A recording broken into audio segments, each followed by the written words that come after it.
Welcome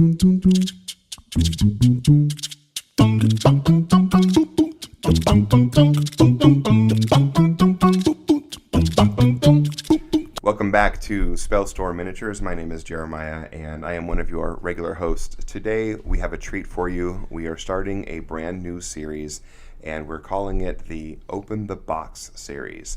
And the point of this series is to look in depth at one particular game that isn't necessarily miniatures related.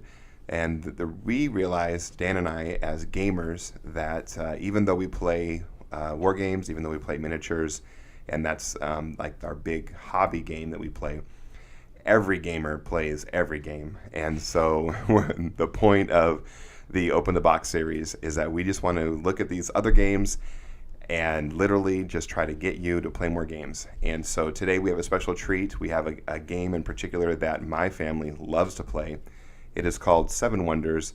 And I have brought with me back, welcome back, Bryce. Hello. And Bryce, you may recognize from a previous episode, he's back to help me have the discussion about Seven Wonders. And we have a special guest on today, and his name is Joe. Joe, say hello to the listeners. Hello, thanks for having me. Yeah, thanks for being with us. Joe and I have been friends for several years, and one of the things that I love about Joe is on the regular, he hosts a game night, and random people just come together to play random games. And if you were to walk into his game room, you will see a library that is filled, literally from floor to ceiling, filled with games. And so whenever I want to have a game discussion, Joe is the guy I want to have on. Wow. So Thank Joe, you. Welcome.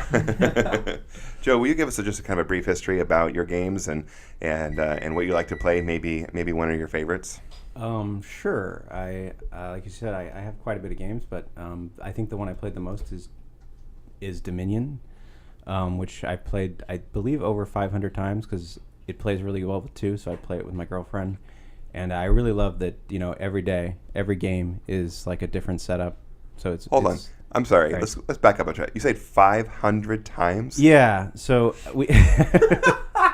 it's a really quick game. You sit down and play it with two players. You can play it in 20 minutes. And usually once you set it up, you want to play more than once. So you play 4 or 5 times in a stretch. And it can add up. And yeah, I've legitimately played that game more than 500 times.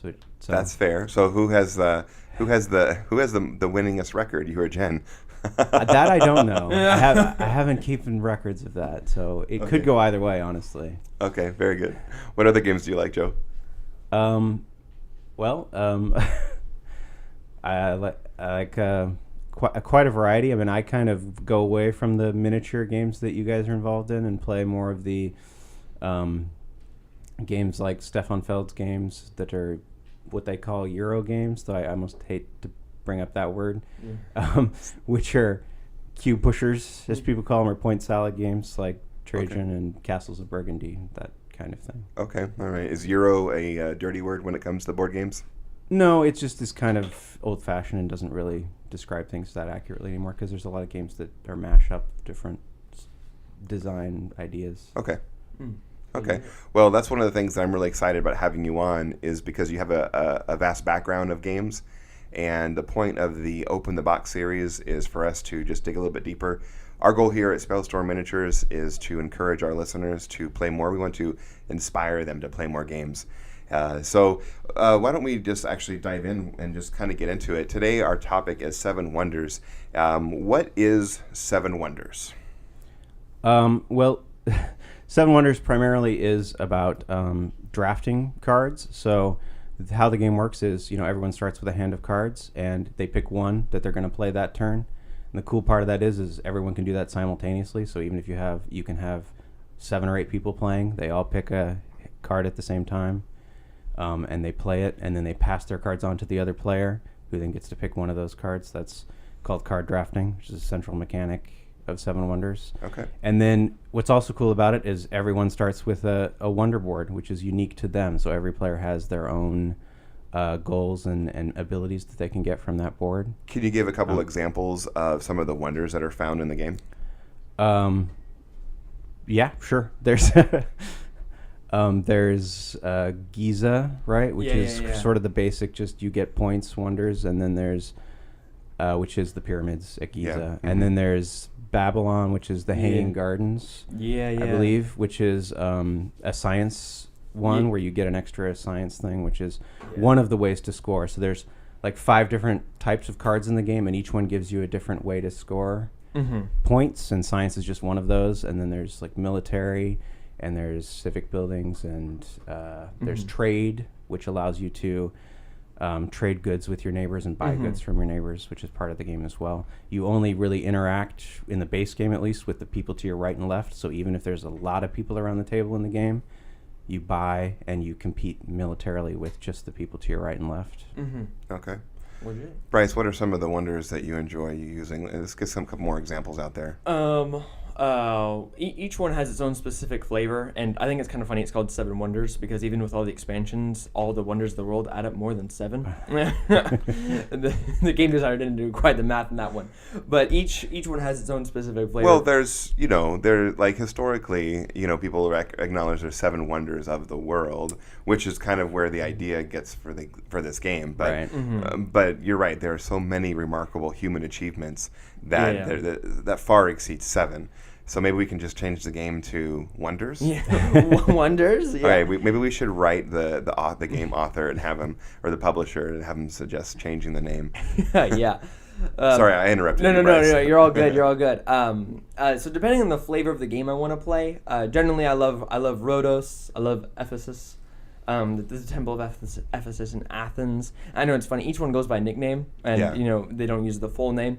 But I love the Colossus of Rhodes, especially the B-side. That's one cool thing about each wonder, is that they all have an A-side, which is more simpler and often encouraged for newer gamers. And then they have a B-side, which often has more interesting flavor, and also for more experienced players, it's often harder to win, sort of thing. So in the beginning, when we're setting up the game, the players are handed a wonder.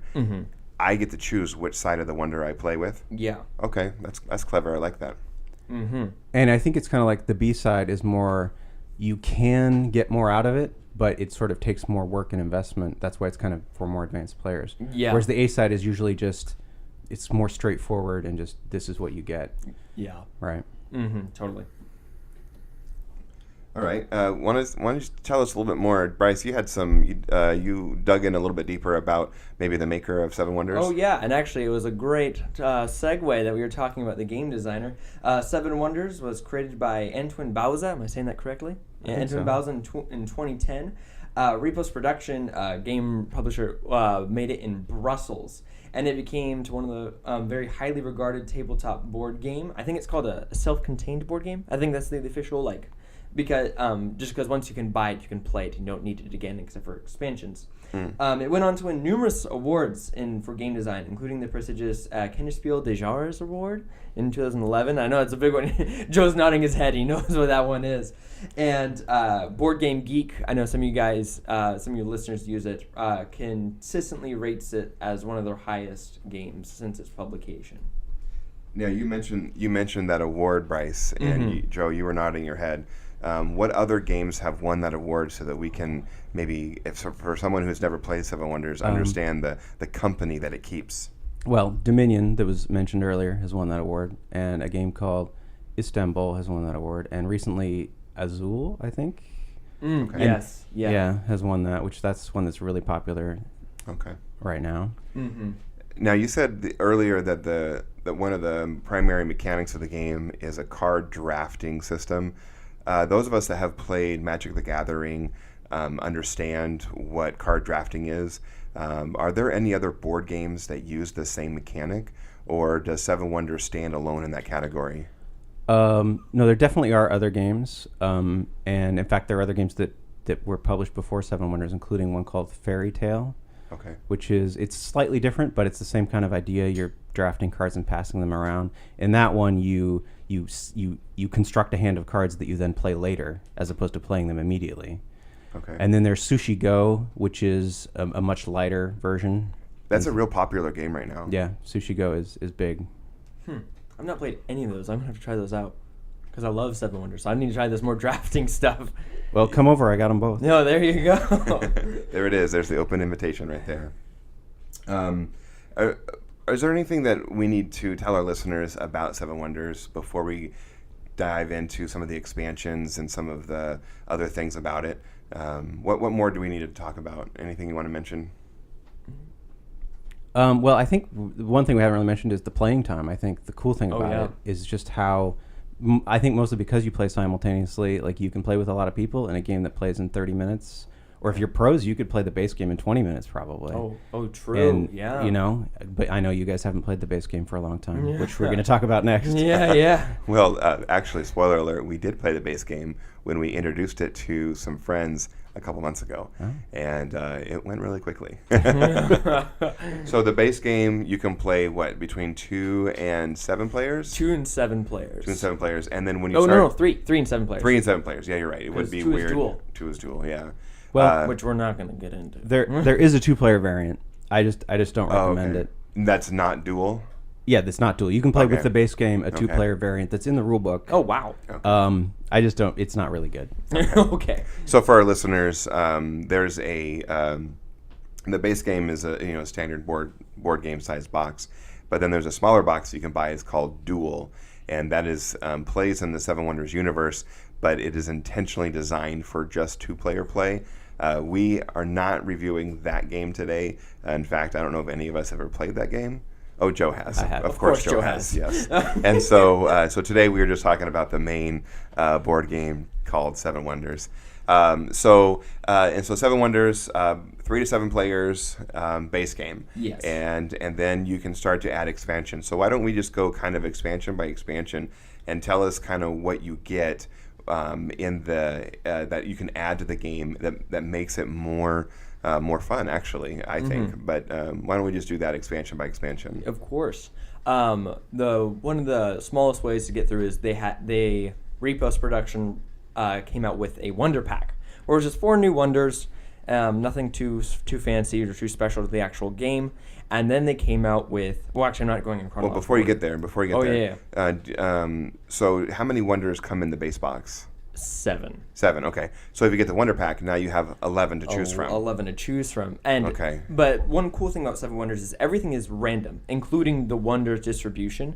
So if you included the 4 Wonder Pack, now even if you're just playing with just that, then the players now have an entirely set different chance of what they're going to get. That's true. And the chances of playing the same wonder in consecutive games decreases significantly. Oh, absolutely. That's the one thing I love about Seven Wonders is unlike games like Magic or War Machine, where you're constructing your team and there is no randomness element to the construction of the material you'll be using, Seven Wonders will randomly determine your material.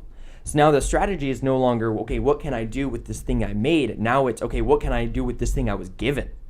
Good point. That's a big distinction. Yes. Because the strategy would change depending on what your wonder is. Absolutely. Significantly. Oh, absolutely.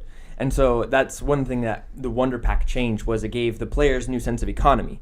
And they haven't even changed the cards yet, which we're about to get to right now.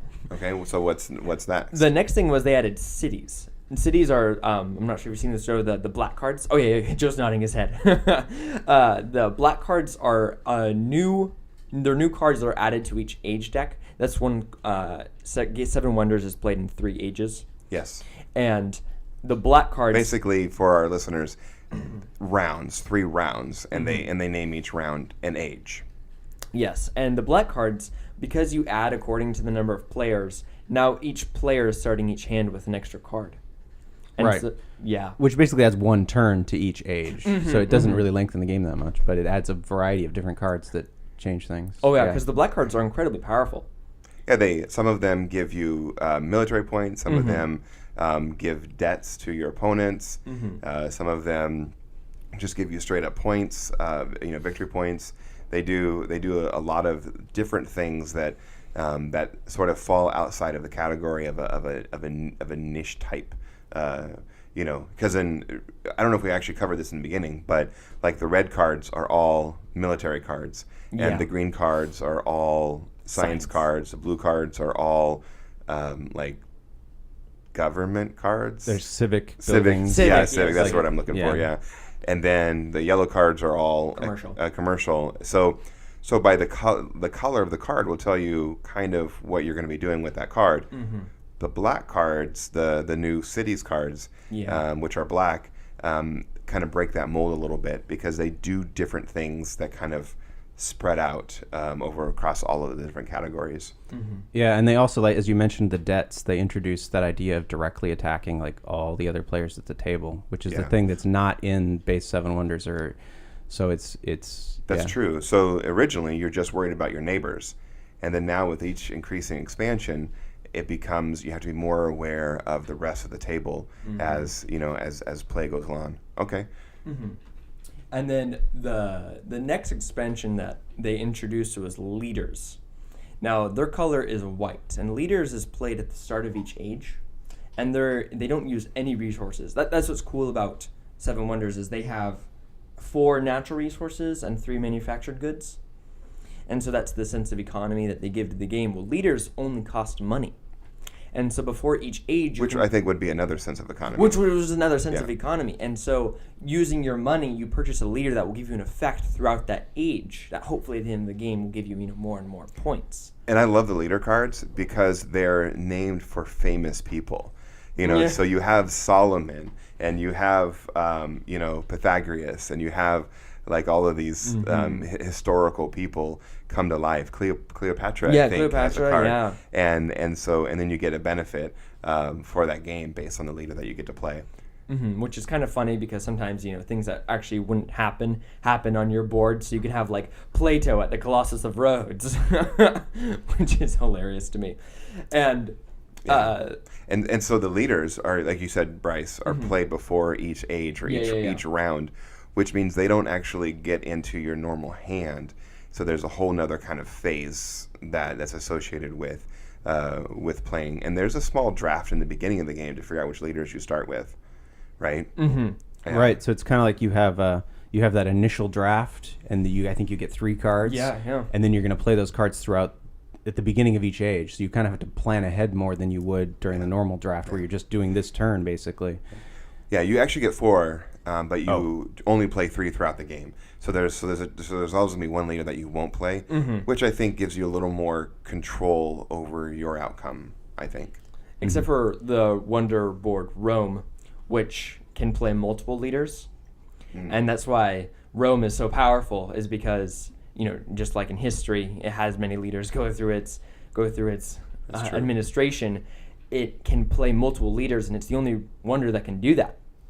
And so that's the one that makes it stand out. That's the flavor it gives. It doesn't give army, it doesn't give points. It gives leaders. Yeah. Well, an Abu symbol takes away leaders. Oh, and an Abu symbol can coffin its leaders. Yeah. So you can use a leader once, and then you can blow it up for points. Yeah. So okay. So anything else about leaders? Nothing else actually. So it was a pretty good summary of it. Okay. There's 2 more expansions that were released. It was the Babel. Now Babel was like a 2-in-1 special. Joe, you played with Babel, right? Yes. Yo, Babel. You want to explain it? No, you should. Okay. Played it more than me, for sure. Okay, so Babel is just like in history with the Tower of Babel. There's a little center board, and each player, again, the drafting thing, you draft tiles, and you use these tiles to build the Tower of Babel. And this is the thing where it removes the idea of adjacency, where now you're no longer caring about your neighbors. Now you're caring about the whole table, because the Tower of Babel affects every player. And that's the weird thing about Seven Wonders is often, when you're playing Magic, you're only worried about the person in front of you. When you're playing Commander, you're worrying about everyone. In Seven Wonders, only certain things affect everyone. And the Tower of Babel is one of them. It will give an effect that, now every single turn, everyone can have a resource sort of thing. And it's really cool because sometimes they hurt you and sometimes they help you. Yeah, I was going to say, some of the tiles actually take away privileges. Yeah, they take away resources. Yeah. And that adds a whole new flavor to the game because, when you play tiles, you get victory points. But also, does it hurt me? Does it help me? Does it help others? Does it not? Sort of thing. And so now it gives a whole new element to the game. And in addition to the Babel side, is also it gives projects. Before you go to the projects. Oh, yeah. The part that... I'm just buzzing through these. No, it's okay. The part about the Babel that makes it interesting is the other element of economy to the game. You need cards to do things. And so in order to play a Babel tile, you actually have to discard a card. And so there's a conscious choice that you have to make as a player about between, do I want to play this card for the benefit that the card gives me, or do I want to discard this card for the benefit of whatever the Babel tile gives me? And so that actually also changes the element of the game as well. And I have a comment about that for later when we start talking math. Oh, I was just going to say, and then also when you're throwing away a card to not use the card, you can take a card away that you don't necessarily care about, but maybe your neighbor cares about, and you can take that away from them, which is a different part of the game we haven't talked about. Oh, that's so right. true. Yeah, that becomes a strategy on its own. Yeah, because Joe, you use cards to build your wonder, right? Instead of using the effect. Right. And so if your neighbor's using science, you can totally blow up a science to build your wonder or play a Babel. Right. Yeah. Mm-hmm. And that's just so, that's metagaming right there. That's on metagaming to a whole nother level. That's being aware of what the next person you're handing the cards to. Yeah. Yeah. So the second half. And the second half of this expansion is the Great Projects, where in addition to playing cards, you can invest in. Have you played with the projects, Joe? Yes. Joe's nodding. Where you can, you're all good. Where you can pay an additional cost. Often there's an investment cost sort of thing, and then you get a token. And if at the end of each age, because there's a project for each age, which means there's 3, if it is a success where all the tokens are removed, everyone gets a benefit of who invested. But if it failed, it penalizes everyone who did not invest. Yeah. That's one of those things that makes everyone at the table, it's one of the cooperative elements, I think, of the game. Oh, totally. But it also makes you have to be more aware of what's going on with everyone else versus just your neighbors. And so the more global awareness really starts to shine with every expansion that they keep adding. Oh, yeah. Mm-hmm. And actually add to build on that cooperative part, Joe, you're talking about the card drafting thing. There's a competitive element of I'm trying to do my thing. And then now with the projects, it's now a cooperative element of okay, if I give this person a card, I know they can invest with it, because each project you can only invest with certain colors. So one is you can only invest with science cards. One is you can only invest with military cards. So if you can give your opponent, hey, if I give them a military card, let's hope they invest with it so I can give that benefit. It's a whole new element. There's of the a game. risk because you don't know, because they could pass on it. Because they might not. Yeah, they may not have a need. So Right. The thing about investment is the project tells you what kind of card you need to play, but it also tells you what the extra cost is to play that card in order to invest. And so, for example, one of the simple ones is Age 1. It's a brown project, and so you play a brown resource card, and you pay 2 gold to the bank, and then that signifies your investment. And so that's just one example. Yeah. But there are some that later in the game that require resources in addition to being able. So you have to be able to produce a certain resource, and you can get locked out of investment if you don't have access to that resource, either through your neighbors or yourself. And it's been a while since I played, but Yeah. do you know what the 3 projects will be? Not ahead of time. And you don't know until the beginning of that age. So you may not know you need the resource until Exactly. it's too late to get it. And also Exactly. they're randomly determined. So you Yeah. might not start with the brown resource in Age 1. That's true. Which is sometimes a good thing or a bad thing, for every single age, because just like everything in Seven Wonders, it's random. Yeah. Which means you got to work with what's given with you. I really appreciate the game design of the projects, how they tie it to the original color cards of the original set. Oh, yeah. And so you'll never see a project for Cities expansion, for example, the black cards. It's just the base colors: red, green, brown, yellow, And guilds. Blue. and guilds. Oh yes, there's a guild one.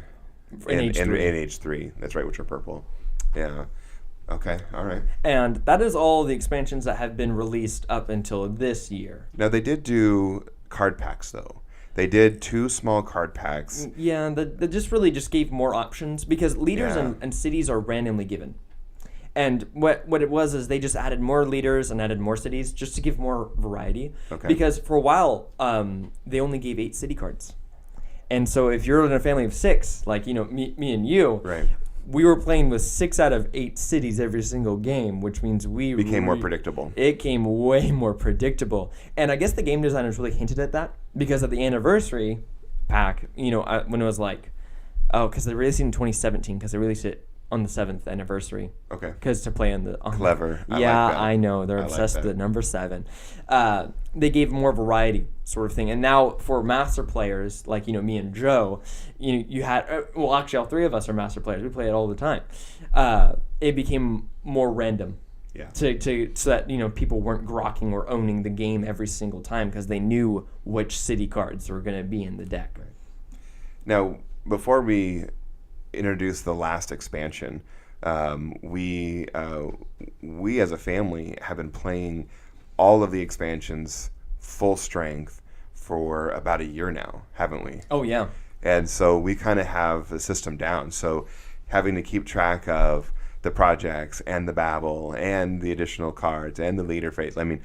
And after it was kind of there's a little bit of muscle memory involved there, but we all kind of developed our system, and we're actually going to talk about that later after we introduce the last expansion. But the most recent expansion was just released like a week ago. Armada, a brand new expansion for Seven Wonders. And so I'd like to take us, Bryce, why don't you give us a review? What is it? And tell us why our listeners need to go buy it right away for their Seven Wonders. Well, all right. Here's my little sales pitch. Well, I'm not hired by Repos Production or anything, but Armada is essentially where every single player, in addition to their Wonder Board, they're also given a fleet board, which, fancy fact, we didn't realize this until halfway through the game last night. Each fleet board is different.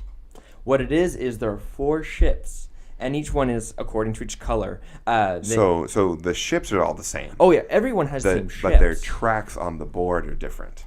And each ship has its own color according to each strategy. So red is the military, the yellow is the commerce, blue is civic, right, and then 3 is the science. And just like with the projects of when you play a card of these colors, you can pay the cost on the fleet board. You can't invest in projects and fleets at the same time, obviously. They put all these rules because they know there are some people out there like our family who play with every single expansion all the time. Right. We would break the system if they didn't give us boundaries. Oh, yeah, of course. And as you advance your fleet, you get benefits. Now, one thing we found out was they're not accumulative. And, just like how a ship can't be in 2 different seas at the same time, right. You can't have all the tiles in effect at the same time, which is contrary to the Wonder.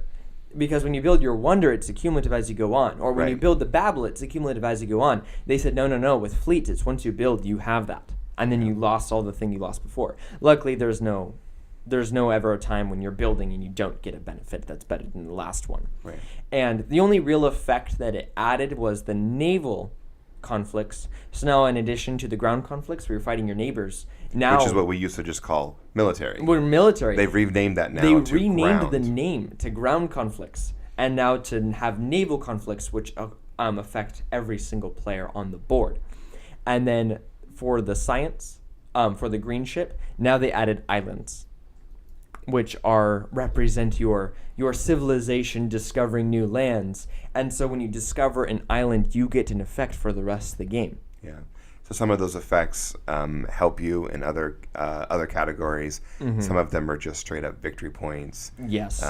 One of them allows you just to advance 2 ships for free, which is nice. So. Oh yeah, totally. One of the things that I liked about the game is that the once again the ships are colored based on the original cards in the base set, and so every time you play a science card, theoretically you can advance your green ship. Mm-hmm. Now, before you can advance, though, you have to be able to pay. It's like there's we call it an investment cost. Yes. And so you can play a green card, and if you can't, and not advance the ship, you can also play the card and advance the ship if you're willing to, if you have the ability to pay the cost. And so you get the effect of the card and you can move the ship, or are you throwing the card away? You actually get the effect of the card. Oh, that's so cool. It's like investment with the projects. So that mechanic is being duplicated, and that's why you can't. That's why the rule exists where you can't play a green card to invest in both the project and advance your ship. That would be just too broken. and so you get to choose, if you will, which ship you're going to advance and things like that. Mm-hmm. So, well, we got a chance on Christmas Day to set up the full board with all the expansions for the first time ever, and we played with Armada. So, Bryce, why don't you give us your 2 thumbs up review of Armada? No, absolutely. I loved the expansion, just like all the previous expansions. I loved it. One thing I noticed, I'm normally the person who records the points. You know how, Joe, in the end, when you're like, oh, who got, this in what category? When I was scoring it, all players were scoring significantly higher than normal. We had 4 players in the 90s. Yeah. Wow. Yeah, I know. Joe's like, what? Which is insane. When you're playing with the base game. Good score. I don't think I've ever seen that before. Yeah, so normally that's one person's up there, and usually they're the winner, right? And previously we've done some math, and where we think 72 points is the threshold. I have my math that in front would of me. I It's know 78. the new math is Yeah, 78. 78 is oh, the around old the math. average. The old math was 72, and normally if you got 72, that'll give you the victory. Well, I think I got 72, and I was in last place, and so Armada throws the math out the window now. Yeah, it made every player significantly more powerful because they had their islands. They were having and the blue ship gives so much points. Because Civic is just you get raw victories. Yeah. And so if you advance your blue fleet all the way to the end of the track, that's just 10 victory points right there. Which is insane. Now, Joe was talking previously about the cards. You always use cards to do what you want. Use a card to get the effect. Use a card to invest. Or use a card to build your wonder. Use a card to get a babble. Well, if you add up all the opportunities, you have cards. So the base game, each person starts with a hand of 7. And then the cities would add 1 more. And then the Armada actually adds an additional. So if you start with a card of 9, that means you'll have 8 opportunities, right? And then you have 3 ages. So that's 24. So if you add up the winning point value of 78 and you divide it by 24 opportunities, the goal of each player is to get around 3 to 4 points per card, and you can win the game. I know I was crazy doing the math last night, but here's the thing: not every card gives points, though. That's right. And because when you're playing a resource card, you're not getting points from that, and so which means you have to have your other cards give more than 4. So in the aggregate. So if I play a commerce card that doesn't give me any points, but it gives me the ability, another ability that I want, my next card theoretically should give me 7 or 8 points to sort of offset. And so if you're always thinking about scoring 3 to 4 points per play in the aggregate, then you're on track. You're on track to win. Absolutely. And actually, Joe, you have won quite a bit of Seven Wonders game yourself. Do you normally, for the strategies, do you normally go for Civic, or do you go for Science, or?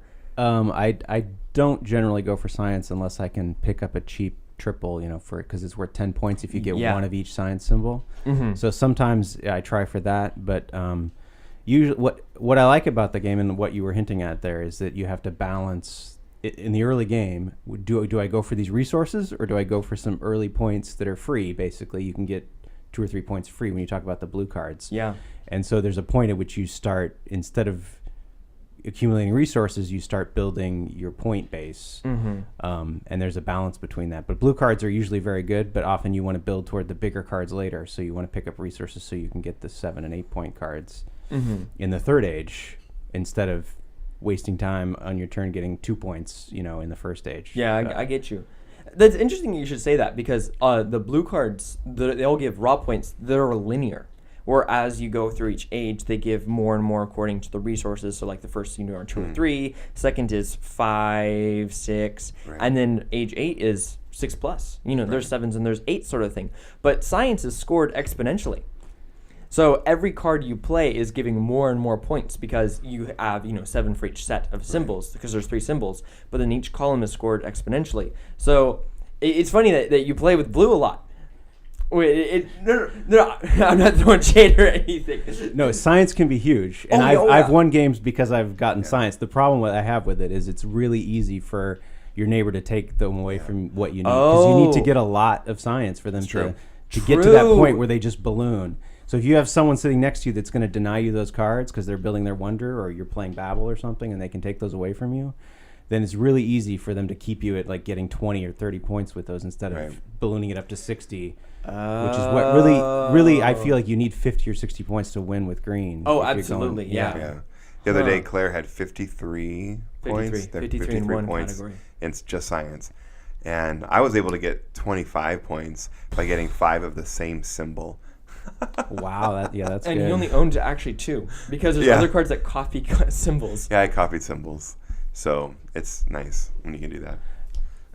So one of the things that we've done is because our family, we're a family of 6, and there are plenty of games that take 6 players. We personally don't own that many, and so one of the few that are in our library is Seven Wonders. And so we started playing Seven Wonders on the regular, like it was our family game night game. And so we started playing, and I think it was last Christmas break, and I think there was one segment where Adeline won 7 games in a row. Ish. We don't quite know, but she was owning us, right? And then we developed, so we started doing some in-house rules. So one of the in-house rules is the previous winner gets to pick their Babel, as opposed pick their wonder. Thank you, as opposed to being assigned one randomly and things like that. Mm-hmm. But after we started playing a lot, and after Adeline won her 7 in a row, we decided that we need to start recording, and so now we record every game, every winner, and what Babel they I keep saying that. What wonder they used in the game. With how many points? And their points. And so Bryce has the statistics on that. That is very correct. The highest winning point value, this is excluding last night's Armada, because Armada, the winner was 93. We had one game that went where the winner was 110. And that was myself. And then we had one game where 109 was Dad. Ooh, one off. Yeah. And and then what happened was, after we kept track of the graph of what sides of the wonders have won the most, outliers started showing up. And so I showed Joe previously, before we started recording, Ephesus, the Temple of Athens, has won 6 times. And this is out of a recorded games of 34. This is out of 34 games, Ephesus has won 6 times, which is the most of any wonder. That's a significant percentage, actually. And it is a significant percentage. How many total wonders are there? 7, 8 plus 4, 12. No, 14. And there's 2 sides, so there's 28 potential sides. Yes. So there's 14 wonders, and then 28. So almost 1/5 of the games have been, or just over 1/5 of the games are won by Ephesus. Which side? Side B. Side B. Which is the hardest side, right, to win with, which is so incredible. And this developed a theory, actually, that Joe, I want you to put 2 cents in. If the game designer designed wonders not to be equal, if some are inherently more powerful than others. I don't think they do that intentionally. I mean, I think intentionally what they're doing is the opposite. They would have the statistics like you have, and if they thought that was too powerful, they would add more points to the other boards, or take some points off that one, or something like that to try to balance it. I think that's sometimes where you see boards that they give you something and then just randomly give you 2 points. I think that's probably because they thought, well, that's not quite as valuable as some others, so we're adding those 2 points on there to add a balance. So you think the game is balanced? I think that's their intent. I think the designers maybe get to play it a few hundred times. Then they sell the game and it's played millions of times, so they can't possibly balance them perfectly unless they computer simulate them for millions of times. But I don't. Then they'd have to develop AI, and I don't think they do that. And you can't do that with Seven Wonders because there's so many factors that are randomly dealt. Right. With all the expansions, you can't simulate it, and also you can't simulate humans playing. Well, And that's true, and that's actually a good point, because early on when we started recording, we might have a certain family member who would skew really hard.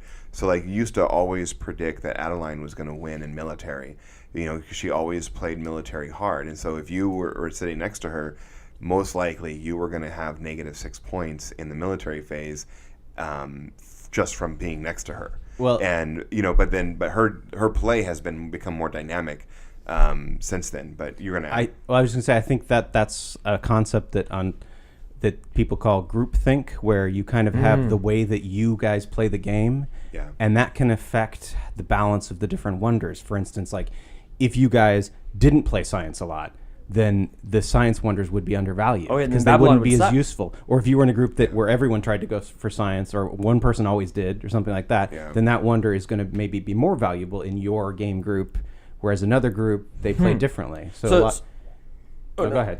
So then does that mean that do you switch your strategies between games depending on what wonder that you're given? Oh, definitely. Oh, so you don't even think about what you're going to play until your wonder's been given to you. Definitely. I don't think I play, like I said, I don't really play science, but if I get the wonder... The Babylon, I probably would think about it more and maybe do it, depending on what my early cards are, and if I have the resources, I'm going to go, well, maybe I should go science this time, because, Yeah. So, yeah. And I want to build upon your previous point that the game designers, you're right, they might have only played it 100 times. And in statistics, there's the idea of the law of large numbers, where the true mean or the true average of a data set is revealed as you increase the sample size, but you'll never officially get it. We've only played 34 times, and we only have 34 recorded 34 times. recorded games. So we only have data of a small amount, a fraction of what the game designers could potentially have. But let's say we do reach, that 100 number. What if it's revealed that some other wonders, in fact, incredibly more powerful just right now, the information given is that Ephesus is the most powerful wonder. Right. What's the name of my favorite one? Stonehenge? Stonehenge. The thing that's interesting about Stonehenge is that, so every wonder gives you some kind of resource. We didn't actually talk about it in the beginning of the game. Oh, yes. So like, for example, on the top left corner, there's going to be a symbol, and that symbol is the resource that you, the player, gets to use throughout the game. And so Stonehenge is one of those interesting wonders where the benefits that you gain for completing each phase of your project are related to the resource stone, but Stonehenge doesn't give you stone; it gives you lumber. And so we think, I personally think, that Stonehenge is a very finesse kind of wonder, because it doesn't what it gives you doesn't support your goals, and so and I had a thought about that that it actually just escaped me, and so someone needs to rescue me right now. It's also, I was just going to say, that's also kind of historically based, right? There we go. Yes. Stonehenge, they hauled the stones from hundreds or thousands of miles away to a place that was, where there was no stone. Yeah, good so point. It's kind of cool. I like how thematic that is. Wow. Yeah, good catch. Thank you for saving me. That was purposeful by Antoine Bauza. Snaps off to him. I guarantee you it was. Yeah. Oh, But I think that just fell under the general theme of how each wonder kind of will help dictate your path to victory for that game, and so acquiring stone when you're the Stonehenge player is essential for you maximizing your points opportunity. And actually, oh my goodness, to tie this back into War Machine, because I know a lot of your listeners play War Machine. When you're playing your caster, that's going to determine what strategy you're going to be given. And so there's this idea that the materials that you'll be given will determine your way of the game, like your gameplay sort of thing. I never really associated my wonder with my caster. That's an interesting association. I will say, alternatively, though, in Seven Wonders, you don't have to finish your wonder. So you could just decide, I don't want to do this. Yeah. And completely, you still have a chance of winning. Like, you're not counting yourself out. Totally. If you just play the cards and ignore your wonder entirely. Yeah. So Bryce, according to the math, what wonders have never been won with yet? Oh, yes. Alrighty. So, because we've also, in addition to wondering the strongest wonder, we want to know what is the weakest wonder. Now, luckily, two of the weakest sides, because we went down even to the specific sides of the three sides that have never won. Two of them are in the expansion, so luckily that's good. So one of them is Abu Simbel A.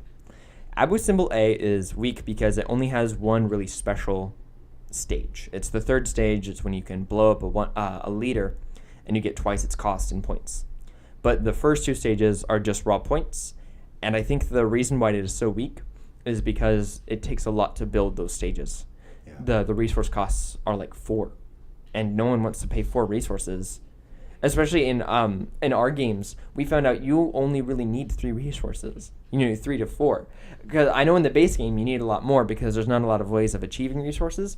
But Abu Simbel A, for whatever reason, whenever it's been played, it's never won a game. And then another side that has never won is Great Wall of China side B. Oh, now you've played with bane. you've played the Great Wall of China. What is the special thing about the Great Wall of China, Joe? I don't know. What is the special thing? It doesn't have to be built linearly. You can build each right. side. You can build That's each right. stage in any order you want. But for whatever reason, the B side has never won, and we can't figure out why. Because now one of the theories is that it's the only wonder that doesn't give points. So we think, it might be just that in order to win a game, you don't have to build every wonder, or for whatever reason. Now, Dad, I know you've been playing it a lot recently. Yeah, I made the mistake of saying that I'm going to play this until I win with it. And now I have to eat crow because I'm not winning with it. Yeah. It's such a weird wonder because often we identify wonders that give, the manufactured goods, loom, glass, and script. Mm-hmm. Often those are the more superior resources because they're on more powerful cards. The Great Wall of China gives loom. It gives a better resource, which we already think it's going to be. So theoretically, you would have a good start. Yeah, exactly, but it's never won a game. But it has a terrible finish.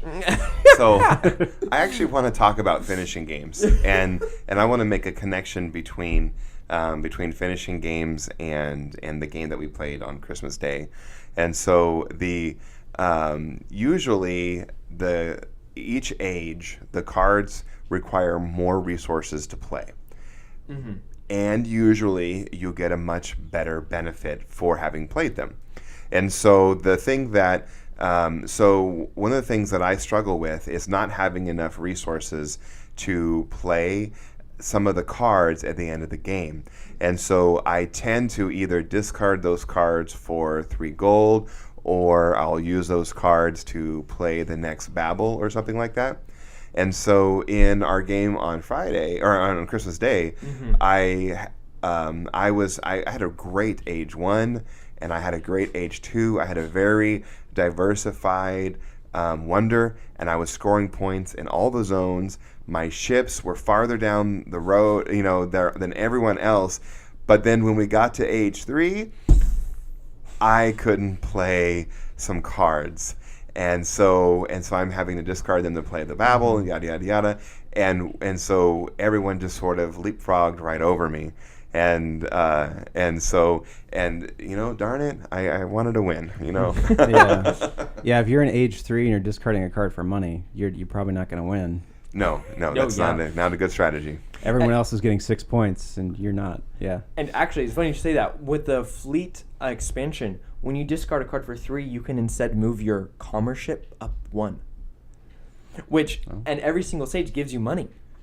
And so now, and some even give attacks to other players, sort of thing. Yeah. And so now, with the fleet expansion, discarding for 3 or discarding to move your yellow ship is now even more beneficial. So like the quote unquote worst thing you can do is a little better. That's good. Yeah, which is good. Yeah. So we're gonna sort of wrap up sort of soon, I think. I wanted to get some closing thoughts from you guys about the game, and also I wanted to ask a recommendation. If one of our listeners has never played Seven Wonders, but they're mm-hmm. considering picking it up, or maybe they have just the base game and they found it not very exciting, and so it's been on their shelf collecting dust, which expansion is your favorite, or maybe which expansion do you think they should pick up first as they kind of explore the depth and the richness of the game Seven Wonders? Yeah, if you're just playing the base game and you're getting a little tired of it, I would say like Leaders in my mind gives you the best just variety for, for just adding a pack of cards to the game, basically, and a couple wonders. I think because it gives you have them at the beginning of the game. It gives you a direction for your game other than just your wonder, which I think is mixes things up a bit. Nice. That is true. Yeah, I would agree with Joe in that. Either leaders or cities.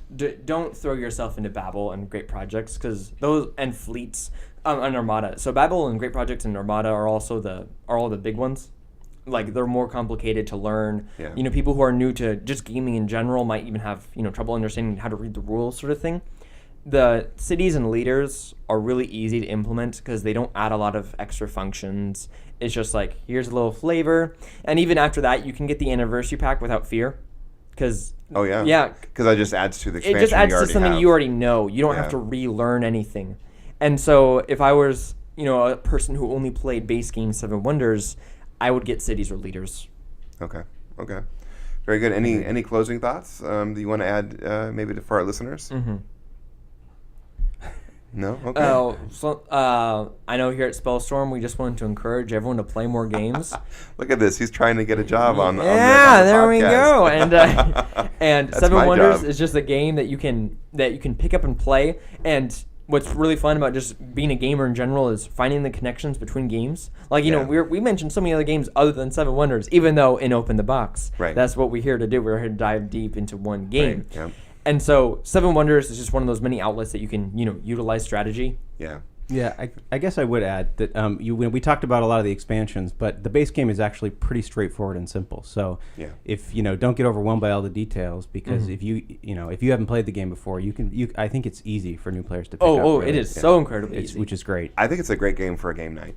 You have some friends over. Have some drinks, have some snacks. You can fit 7 players. Yeah, and you can play it a couple of times if you really wanted to, because at the base level, it's not really that long of a game. Half an hour. It's really quick. Yeah, half an hour. It's great.